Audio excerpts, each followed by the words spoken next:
दिनकु दिन लोकों उपरे बोझ बढ़ी चली। साधारण लोक शांति रे बंचिबे कौन?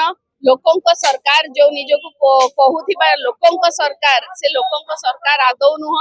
लोकों को आउरी हैरान करिवार दिनकु दिन तरीका एवं इलेक्ट्रिसिटी खास करके एबे जो ये वृद्धि है कि आसुथिला मीटर हमर रीडिंग तापरे एबे आउ गोटे नुआ जिंस आसी जाइछि सिक्योरिटी डिपोजिट करना अतिरिक्त सिक्योरिटी डिपोजिट। साधारण लोक को जोर जबरदस्ती करिकि धमक देकी जदि एई भली भाबरे पैसा लुंठन करा जिवो लोक माने बंचिबे केमती कोठु आनिबे पैसा एमती घड़ी को घड़ी प्रत्येक वर्ष नुआ नुआ स्कीम रे लोकंगठु पैसा आदाय करिवार गोटे तरीका।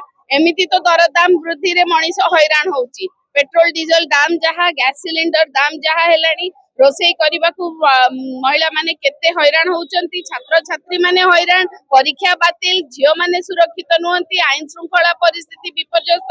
को दिगरे सरकार लोकों को शांति रे बंचिबाकू दउचंती को दिगरे सरकार लोकों को डेवलपमेंट पई चिंता करूचंती किछि नाही। केवल कथा कुहा सरकार केवल कथा कहउचंती एवं लोक मानकू दिनकू दिन एई भली भाबरे हैरान करचंती। आज बिजु जनता दलर छात्र जनता दल एवं युव जनता दलर नेतृत्व माननीय पूर्वतन मुख्यमंत्री श्रीयुक्त नवीन पट्टनायक नेतृत्व रे बिजु जनता दलर सीनियर लीडर्स माने आसिकी आज समस्ते मिसिकी एई सभा आयोजन हेइथिले एवं तापरे एबे मेमोरेंडम देबाकू सीईओ को पाखु हम जाइछु।